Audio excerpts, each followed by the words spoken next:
तो इस वाली बड़ी खबर का रुख करांगे। पंजाब के राज्यपाल ने एक होर चिट्ठी लिखी है, मुख्यमंत्री भगवंत मान को एक होर चिट्ठी लिखी है तो फाइनल चेतावनी दे छड़ी है।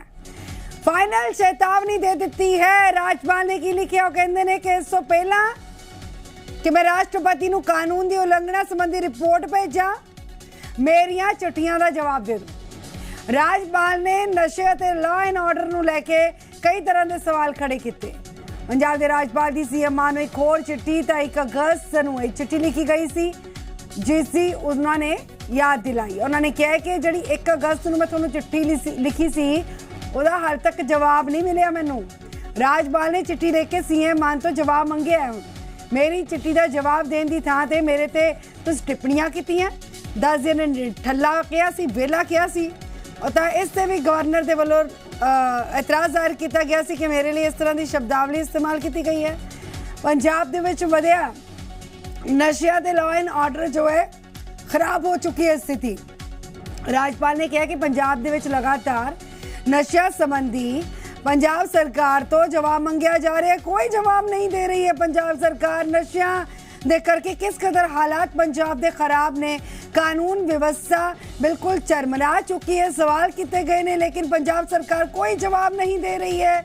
सरकार दे वल्लों नशिया नूं रोकण लई की कदम चुके जा रहे हैं, ये जानकारी मंगी जा रही है, लेकिन सीएम कोई जवाब नहीं दे रहे ने।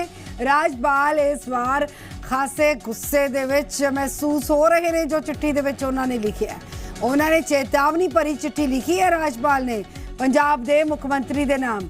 वो लिखते हैं कि जे मेरी चिट्ठी का जवाब ना दिता, कानूनी कार्रवाई करना, संविधान के मुताबिक कार्रवाई करने के अलावा हुण मेरे को होर कोई चारा नहीं बचा। मनोज जोशी साडे नाल जुड़ चुके हैं। मनोज, जो दर्शक इस वेले साडे नाल जुड़े हुए ने, जानना बहुत ज़्यादा जरूरी है कि राज्यपाल दे वल्लों जो चेतावनी दी गई है कानूनी कार्रवाई, किस तरह की कानूनी कार्रवाई दे वल्लों इशारा कर रहे हैं? जी गगन, बिल्कुल राज्यपाल ने 1 अगस्त को जो चिट्ठी लिखी सी जवाब लेने वास्ते मुख्यमंत्री कि मैं तुम मेरे पुराने लैटरां जवाब नहीं देंगे, उसको लेके अगे चिट्ठी लिखी उन्होंने कहा तुम जवाब नहीं दे रहे है हो तो मैं मजबूर हाँ। उन्होंने काफ़ी गलों का मतलब कि बिच जो है वर्णन किया है। और सुप्रीम कोर्ट का जो फैसला सीगा 28 फरवरी 2023 का, उसकी भी गल की है। जो फैसला सीगा जो बजट सैशन को लेके राज्यपाल वालों मंजूरी नहीं दी गई सी तो सुप्रीम कोर्ट गए थे। उस उन्होंने कहा कि कोर्ट ने भी कहा सीगा कि जो संविधान का अनुच्छेद 167 हैगा 167B है, वो मुख्यमंत्री और राज्यपाल दोहां दी जिहड़ियां हैगियां शक्तियां का वर्णन किया गया है।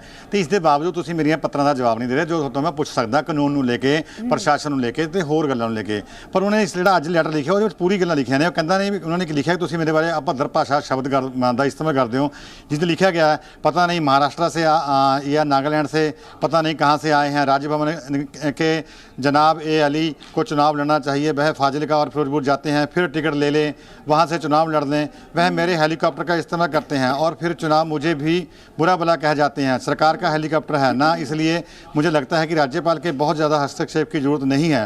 आप काम शब्द दिलाना है और उन्हें शब्द दिला दी गई है। आगे फिर देखा जाता है कागज़ों का एक सेट लहराते हुए आपने कहा यह एक बड़ी किताब है। अध्यक्ष महोदय, क्या आप अनुमान लगा सकते हैं कि यह क्या है? यह माननीय राज्यपाल द्वारा मुझे लिखे गए प्रेम पत्र हैं। देखो बहुत सारे हैं, खाली बैठकर बेला यही तो करते हैं।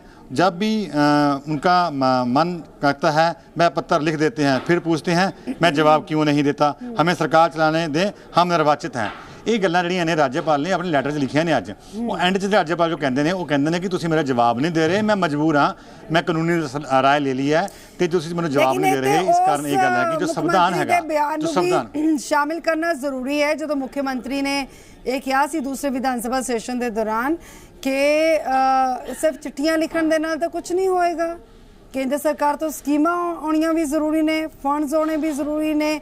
NHM ਨੂੰ ਲੈ ਕੇ ਉਹਨਾਂ ਨੇ सवाल खड़े किए सी, RDF ਨੂੰ ਲੈ ਕੇ सवाल खड़े किए सी। तो किते ना किते तो सवाल इत्थे भी खड़ा हो जाता है कि जिथे राज्यपाल पंजाब के मुद्दों को लैके इन्ने संजीदा ने, तो इदां दे कुछ मुद्दे ने जिस नूं लैके केंद्र सरकार दे नाल गलबात करनी चाहिए उन्होंने भी।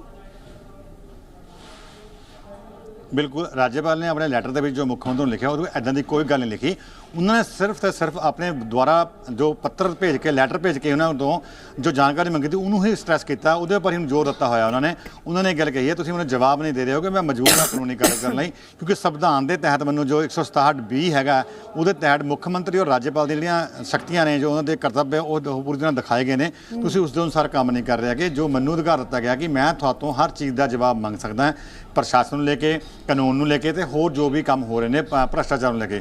ਅਗਰ ਜਵਾਬ ਨਹੀਂ ਦਿੰਦੇ ਤਾਂ ਮੈਨੂੰ ਕਾਰਵਾਈ ਕਰਨੀ ਪਊਗੀ, ਕਿਉਂਕਿ ਇਸ ਤਰ੍ਹਾਂ ਕਰਨਾ ਮੇਰੇ ਦੁਆਰਾ ਪੁੱਛੇ ਗਏ ਜਿਹੜੇ ਸਵਾਲ ਹੈ ਉਹਨਾਂ ਦਾ ਜਵਾਬ ਨਾ ਦੇਣਾ ਜਾਂ ਪੱਤਰਾਂ ਦਾ ਜਵਾਬ ਨਾ ਦੇਣਾ, ਉਹ ਇਹ ਗੱਲ ਸਾਬਤ ਕਰਦਾ ਕਿ ਪੰਜਾਬ ਦੇ ਵਿੱਚ ਜਾਂ ਸਾਡੇ ਪੰਜਾਬ ਦੇ ਵਿੱਚ ਜੋ ਸੰਵਿਧਾਨਿਕ ਵਿਫਲਤਾ ਹੈਗੀ ਆ ਉਹ ਸਾਹਮਣੇ ਆਈ ਹੈ। ਸੰਵਿਧਾਨਿਕ ਵਿਫਲਤਾ ਨੂੰ ਲੈ ਕੇ ਸੰਵਿਧਾਨ ਦੇ ਅਨੁਛੇਦ 356 ਦੇ ਤਹਿਤ ਜਿਹੜੀ ਕਾਰਵਾਈ ਕੀਤੀ ਜਾ ਸਕਦੀ ਹੈ, ਇਹਨੂੰ ਲੈ ਕੇ ਮੈਂ ਰਿਪੋਰਟ ਤਿਆਰ ਕਰਕੇ ਪੂਰੀ ਰਿਪੋਰਟ ਤਿਆਰ ਕਰਕੇ ਰਾਸ਼ਟਰਪਤੀ ਨੂੰ ਭੇਜ ਦਾਂਗਾ। ਉਸ ਦੇ ਨਾਲ ਹੀ IPC ਦੀ ਧਾਰਾ ਹੈਗੀ ਹੈ 124, ਉਹਦੇ ਤਹਿਤ ਵੀ ਮੈਂ ਕਾਰਵਾਈ ਕਰਨ ਲਈ ਲਿਖ ਸਕਦਾ ਹਾਂ ਜੇ ਤੁਸੀਂ ਮੈਨੂੰ ਨਹੀਂ ਕਰਦੇ। ਪਰ ਨਾਲ ਹੀ ਮੈਂ ਤੁਹਾਨੂੰ ਇਹ ਵੀ ਕਹਿੰਦਾ ਕਿ ਪੰਜਾਬ ਵਿੱਚ ਜੋ ਨਸ਼ੇ ਦੀ ਹਾਲਤ ਹੈਗੀ ਹੈ ਉਹਨੂੰ ਲੈ ਕੇ ਵੀ ਮੈਨੂੰ ਰਿਪੋਰਟ ਮੰਗੀ ਗਈ ਤੇ ਉਹ ਵੀ ਰਿਪੋਰਟ ਤੁਸੀਂ ਮੈਨੂੰ ਹਾਲ ਤੱਕ ਨਹੀਂ ਭੇਜੀ। ਰਾਜਪਾਲ ਜੋ ਅੱਜ ਦਿਖ ਰਹੇ ਨੇ ਉਹ ਆਪਣੇ ਲੈਟਰ ਦੇ ਵਿੱਚ ਉਹ ਪੂਰੀ ਕਾਨੂੰਨੀ ਰਾਇ ਲੈਣ ਤੋਂ ਬਾਅਦ ਹੁਣ ਅਗਲਾ ਸਟੈਪ ਕੀ ਹੋਣਾ ਹੈਗਾ ਉਹਨੂੰ ਲੈ ਕੇ ਗੱਲ ਕਰ ਰਹੇ ਨੇ ਕਿ ਮੈਂ ਅੱਗੇ ਹੁਣ ਮੈਂ ਮਜਬੂਰ ਹੋ ਕੇ ਉਹ ਦੱਸਣਾ ਚਾਹੁੰਦੇ ਨੇ ਅੱਜ ਦੇ ਪੱਤਰ 'ਚ ਵੀ ਮੈਂ ਤੁਹਾਨੂੰ ਇੰਨਾ ਕੁਝ ਸਮਝਾਇਆ, ਤੁਹਾਨੂੰ ਸੁਪਰੀਮ ਕੋਰਟ ਨੇ ਸਮਝਾਇਆ, ਪਰ ਤੁਸੀਂ ਕਿਸੇ ਦੀ ਗੱਲ ਨਹੀਂ ਮੰਨੀ। ਪਰ ਮੈਂ ਹੁਣ ਜਾ ਕੇ ਮੈਨੂੰ ਜਿਹੜਾ ਹੈਗਾ ਰਾਸ਼ਟਰਪਤੀ ਕੋਲ ਜਾਣਾ ਪੈਣਾ, ਮੈਨੂੰ ਰਿਪੋਰਟ ਭੁਗਤਣੀ ਪੈਣੀ ਹੈ ਕਿ ਪੰਜਾਬ ਦੇ ਵਿੱਚ ਸੰਵਿਧਾਨਿਕ ਵਿਫਲਤਾ ਹੋ ਗਈ ਹੈ, ਜੋ ਸੰਵਿਧਾਨ ਹੈ ਉਹਦੇ ਤਹਿਤ ਕੰਮ ਨਹੀਂ ਕੀਤਾ ਜਾ ਰਿਹਾ ਜੋ ਕਿ ਬਾਬਾ ਸਾਹਿਬ ਭੀਮ ਰਾਓ ਅੰਬੇਦਕਰ ਵੱਲੋਂ ਬਣਾਇਆ ਗਿਆ ਸੀਗਾ। ਇਹ ਉਹ ਗੱਲ ਆਪਣੀ ਕਹਿੰਦੇ ਆ।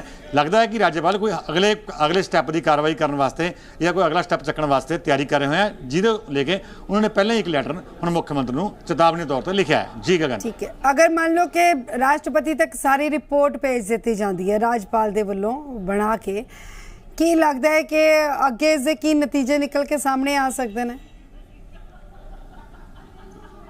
देखो जो राष्ट्रपति जो 356 अनुच्छेद हैगा अगर उन्होंने लेके संवैधानिक विफलता लेके कोई रिपोर्ट भेजी जाती है तो उसके बाद जो राष्ट्रपति हैं वो भी किसी गृह मंत्रालय नूं या प्रधानमंत्री कार्यालय नूं कोई कार्रवाई वास्ते कह सकते हैं, किस तरह का कोई बयान लगा सकता है या किस तरह की होर कोई कार्रवाई किसी या एक बार ये भी कह सकते दोनों बिठा के समझाया जाए तो इदा जी कार्रवाई वो भी की जा सकती है। पर यह गल साफ है कि जो कोई लैटर जाता है जो कागजी कार्रवाई हो जाती है तो उस तो गल साफ होंगी है कि जोड़ा है वो मैसेज देना या कागज़ों के उसनों पूरी तरह नोट करना आप कहते नहीं जो एक सबूत बन जाता है वो वाली गल हो जाएगी कि पंजाब दे विच जो संविधानिक जी विफलता हैगी है वो चल रही है, संविधान का पालन नहीं किया जा रहा।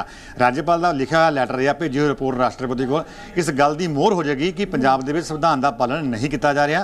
मैं पिछले 6 महीनों तो लैटर मंग रहे हैं, जवाब मंग रहे हैं, एक एक करके लैटर लिखे हैं, बार बार लैटर लिख रहे हैं, जवाब नहीं पर नहीं दिता जा रहा, जबकि मैनू जलील किया जा रहा है या मेरे खिलाफ जोड़े ने वो इस तरह के शब्द वरते जा रहे हैं जोड़े कि संविधानिक पद से बैठे व्यक्ति लिए जोड़े उन्होंने ठेस पहुँचाते हैं। यह गल उन्होंने अपने लैटर के कही है। जी बिल्कुल, राजपाल का अगर गुस्से की गल की जाए तो सारी जी गल है कि अगर चिट्ठियां का जवाब नहीं मिल पा रहा या जिस तरह की शब्दावली का इस्तेमाल किया गया वो वाजिब भी है किते ना किते गुस्सा, लेकिन की लगता है कि सूबा सरकार क्योंकि जिस तरह के राजपाल ने कहा कि भ्रिष्टाचार के नाल जुड़िया हुई कई शिकायत उन्होंने को पहुँच चुकिया ने और अगर मसला राष्ट्रपति को पहुँच जाता है तो फिर सूबा सरकार को जवाब देना पेगा कि कुछ किया है, अगर किन्ना शिकायतों की गल की है राजपाल ने।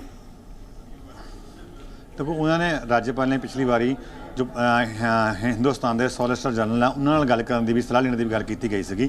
पर गल सब तो बड़ी गल यह है कि जो संविधान का 167(b) अनुच्छेद है वो जोड़ा है सुप्रीम कोर्ट के ऑर्डर के अनुसार जो 28 फरवरी को सुप्रीम कोर्ट ने दिता सीगा उस स्पष्ट गल कही गई सी कि जो संविधान है वो 167(b) के तहत मुख्यमंत्री और राज्यपाल के दोहां के जोड़े अधिकार निश्चित किए गए हैं। उन्होंने की करना है, ये नहीं कि कोई अपनी मर्जी नाल काम करता, सारा देश जो देश है वो संविधान नाल चलता है। तो वो कहा गया सीगा कि जो राज्यपाल है वो ग्रुप ऑफ मिनिस्टर्स ने जो मंत्रीमंडल है जो कैबिनेट मिनिस्टर ने उन्होंने फैसले मनने वास्ते पूरी तरह मजबूर ने, बाध्य ने, उन्होंने वो फैसला मनना ही पऊगा। दूजी वास्ते यह भी कहा कि जे कोई राज्यपाल किसी मुख्यमंत्री तो किसी सरकार तो कोई भी जवाब पूछता है, जवाब पत्र लिख के लैटर लिख के या कोई भी सवाल करता तो वो चाहे कानून व्यवस्था है चाहे प्रशासनिक है उसका उन्होंने जवाब देना पवेगा। ये जी कानूनी गल हैगी है। पर इतने दोहां ने जी इस टाइम मुछ का सवाल बनाया होगा ना ये हटते हैं लैटर लिखण से राज्यपाल ना मुख्यमंत्री जी है जवाब दे रहे। पर मुख्यमंत्री ने गल कही सी कि असीं तुहाडे वास्ते ਸਾਰੇ ਪੰਜਾਬੀਆਂ ਨੂੰ ਜਵਾਬ ਦੇ ਅਸੀਂ ਤੁਹਾਨੂੰ ਜਵਾਬ ਦੇ ਹੀ ਨਹੀਂ ਹੈਗੇ। ਤਾਂ ਰਾਜਪਾਲ ਨੇ ਵੀ ਗੱਲ ਕਿਹਾ ਕਿ ਜਦ ਤੁਸੀਂ ਮੁੱਖ ਮੰਤਰੀ ਬਣੇ ਸੀਗੇ ਤਾਂ ਮੈਂ ਹੀ ਤੁਹਾਨੂੰ ਸਹੁੰ ਚੁਕਾਈ ਸੀ, ਤਾਂ ਉਸ ਟਾਈਮ ਤੁਸੀਂ ਇਨਕਾਰ ਕਿਉਂ ਨਹੀਂ ਕੀਤਾ। ਉਹ ਬਾਰ-ਬਾਰ ਇੱਕ ਗੱਲ ਹੋਰ ਕਹਿੰਦੇ ਨੇ ਕਿ ਸਰਕਾਰ ਜਿਹੜੀ ਹੈਗੀ ਆ ਆਪਣੇ ਦਫ਼ਤਰ 'ਚ ਭੀਮ ਰਾਵ ਅੰਬੇਦਕਰ ਦੀ ਇਸ ਰਸਾਕਸ਼ੀ ਦੇ ਵਿੱਚ ਮਨੋਜ ਕਿ ਅਗਰ ਪੰਜਾਬ ਵਿਧਾਨ ਸਭਾ ਦੇ ਵਿੱਚ ਜੋ ਬਿੱਲ ਵੀ ਲਿਆਂਦੇ ਗਏ ਔਰ ਜਦ ਤੱਕ ਰਾਜਪਾਲ ਦੇ ਉਸੇ ਹਸਤਾਖਰ ਨਹੀਂ ਹੋਣਗੇ ਉਦੋਂ ਤੱਕ ਕੁਝ ਨਹੀਂ ਬਣੇਗਾ ਉਹਨਾਂ ਦਾ। ਇਹ ਬਹੁਤ ਸਾਰੇ ਮਸਲੇ ਨੇ ਜੋ ਅਟਕੇ ਰਹਿਣਗੇ, ਪੰਜਾਬ ਦੇ ਲੋਕਾਂ ਨੇ ਨਾਲ ਜੁੜੇ ਹੋਏ ਮੁੱਦੇ ਨੇ ਜੋ ਅਟਕੇ ਹੋਏ ਨੇ ਇਸ ਰੇੜਕੇ ਦੇ ਵਿੱਚ। ਬਿਲਕੁਲ ਦੇਖੋ, ਨੁਕਸਾਨ ਤਾਂ ਹੁੰਦਾ, ਕਿਤੇ ਵੀ ਲੜਾਈ ਹੁੰਦੀ ਹੈ, ਚਾਹੇ ਘਰ 'ਚ ਹੋਵੇ ਚਾਹੇ ਸਟੇਟ 'ਚ ਹੋਵੇ, ਤਾਂ ਉਹਦਾ ਨੁਕਸਾਨ ਜਿਹੜਾ ਹੈਗਾ ਲੋਕਾਂ ਨੂੰ ਔਰ ਜਿਹੜੇ ਸੰਬੰਧਿਤ ਬੰਦੇ ਹੁੰਦੇ ਆ ਉਹਨਾਂ ਨੂੰ ਜਿਹੜਾ ਭੁਗਤਣਾ ਪੈਂਦਾ। ਚਾਹੇ ਉਹ ਚਾਰ ਜਿਹੜੇ ਸੰਵਿਧਾਨ ਉਹਦੇ ਵਿੱਚ ਵਿਧਾਨ ਸਭਾ ਜਿਹੜੇ ਲੈਟਰ ਸੀਗੇ ਜਿਹੜੇ ਉਹ ਵਿਧੇਇਕ ਸੀਗੇ ਪਾਸ ਕੀਤੇ ਤੇ ਉਹ ਰਾਸ਼ਟਰਪਤੀ ਕੋਲ ਭੇਜਣ ਦੀ ਗੱਲ ਕੀਤੀ ਗਈ, ਉਹ ਇਸ ਟਾਈਮ ਰਾਜਪਾਲ ਕੋਲ ਪਏ ਨੇ। ਰਾਜਪਾਲ ਨੇ ਸਾਈਨ ਨਹੀਂ ਕੀਤੇ। ਰਾਜਪਾਲ ਜਿਹੜੇ ਹੈ ਸਕਦੇ ਆ ਉਹ ਇੱਕ ਵਾਰੀ ਸਰਕਾਰ ਨੂੰ ਵਾਪਸ ਕਰ ਸਕਦੇ ਆ ਜਾਂ ਉਹ ਅੱਗੇ ਰਾਸ਼ਟਰਪਤੀ ਨੂੰ ਭੇਜ ਸਕਦੇ ਆ। ਰਾਸ਼ਟਰਪਤੀ ਚਾਹੇ ਉਹ ਉੱਪਰ ਕਾਰਵਾਈ ਕਰਨ ਚਾਹੇ ਨਾ ਕਰਨ, ਚਾਹੇ ਉਹ 5 ਸਾਲ ਹੋਣ ਚਾਹੇ 10 ਸਾਲ ਹੋਣ ਚਾਹੇ 20 ਸਾਲ ਹੋ ਜਾਣ, ਉਹ ਰਾਸ਼ਟਰਪਤੀ ਉੱਪਰ ਡਿਪੈਂਡ ਕਰਦਾ ਕਿ ਰਾਸ਼ਟਰਪਤੀ ਉੱਪਰ ਕਾਰਵਾਈ ਕਰਨ ਜਾਂ ਨਾ ਕਰਨ। ਉਹ ਰਾਸ਼ਟਰਪਤੀ ਵੱਧਦੇ ਨਹੀਂ ਹੈਗੇ, ਕੋਈ ਟਾਈਮ ਬਾਉਂਡ ਨਹੀਂ ਹੈਗਾ। ਪਰ ਇਹਨਾਂ ਨਾਲ ਗੱਲ ਸਭ ਤੋਂ ਵੱਡੀ ਗੱਲ ਇਹ ਹੈ ਕਿ ਇਸ ਲੜਾਈ ਦੇ ਵਿੱਚ ਜਿਹੜਾ ਹੈਗਾ ਉਹ ਲੋਕਾਂ ਦਾ ਨੁਕਸਾਨ ਹੈ। ਬਹੁਤ ਸਾਰੀਆਂ ਇਹੋ ਜਿਹੀਆਂ ਫਾਈਲਾਂ ਜਿਹੜੀਆਂ ਮੁੱਖ ਮੰਤਰੀ ਕਹਿੰਦੇ ਨੇ ਰਾਜਪਾਲ ਕੋਲ ਪਈਆਂ ਨੇ ਜਿਨ੍ਹਾਂ ਪਰ ਹਾਲੇ ਤੱਕ ਕੋਈ ਕਾਰਵਾਈ ਨਹੀਂ ਕੀਤੀ ਗਈ ਹੈਗੀ। ਤੇ ਜਿਹੜੇ ਰਾਜਪਾਲ ਨੂੰ ਇਹ ਵੀ ਕਿਹਾ ਜਾਂਦਾ ਕਿ ਤੁਸੀਂ ਸਾਡੇ ਵਾਸਤੇ ਤਾਂ ਪੱਤਰ ਲਿਖ ਦਿਓ, ਲੈਟਰ ਲਿਖ ਦਿਓ। ਅਗਰ ਤੁਸੀਂ ਪੰਜਾਬ ਦੇ ਜ਼ਿਲ੍ਹਿਆਂ ਵਿੱਚ ਘੁੰਮ ਕੇ ਆਏ ਹੋ, ਪੰਜਾਬ ਦਾ ਤੁਸੀਂ ਦੌਰਾ ਕਰਦੇ ਹੋ, ਤੁਹਾਨੂੰ ਇਹ ਨਹੀਂ ਉੱਥੇ ਪਤਾ ਹੈਗਾ ਕਿ ਉੱਥੇ ਕਿਸ ਚੀਜ਼ ਦੀ ਜ਼ਰੂਰਤ ਹੈਗੀ ਹੈ, ਸਾਡੇ ਫੰਡ ਨਹੀਂ ਆ ਰਹੇ ਹੈਗੇ, ਸਾਡਾ ਜਿਹੜਾ RDF ਉਹ ਨਹੀਂ ਆ ਰਿਹਾ ਹੈਗਾ, ਤੇ ਸਰਹੱਦਾਂ ਦੇ ਉੱਪਰ ਬਹੁਤ ਜ਼ਿਆਦਾ ਮੁਸ਼ਕਲ ਹੈਗੀ ਹੈ। ਚੰਡੀਗੜ੍ਹ 'ਚ ਦਫ਼ਤਰ ਵੀ ਨਹੀਂ ਹੈ, ਉਹਨੂੰ ਲੈ ਕੇ ਵੀ ਖਾਸਾ ਰੌਲਾ ਪਿਆ ਸੀ। ਚੰਡੀਗੜ੍ਹ 'ਚ ਦਫ਼ਤਰ ਆਮ ਆਦਮੀ ਪਾਰਟੀ ਦੇ ਵੱਲੋਂ ਮੰਗਿਆ ਗਿਆ ਸੀ। ਖੈਰ ਬਿਲਕੁਲ ਬਹੁਤ ਸਾਰੇ ਪੁਆਇੰਟਸ ਨੇ ਔਰ ਕਿਉਂਕਿ ਇੱਕ ਮਸਲਾ ਨਹੀਂ ਵਿੱਚ ਉਲਝਿਆ ਹੋਇਆ, ਬਹੁਤ ਸਾਰੇ ਵਿੱਚ ਮਸਲੇ ਉਲਝੇ ਹੋਏ ਨੇ। ਤੁਸੀਂ ਲਗਾਤਾਰ ਇਸ ਖਬਰ ਦੇ ਨਾਲ ਬਣੇ ਰਹਿਣਾ ਮਨੋਜ। ਮੈਂ ਜਾਣਕਾਰੀ ਤੁਹਾਡੇ ਕੋਲ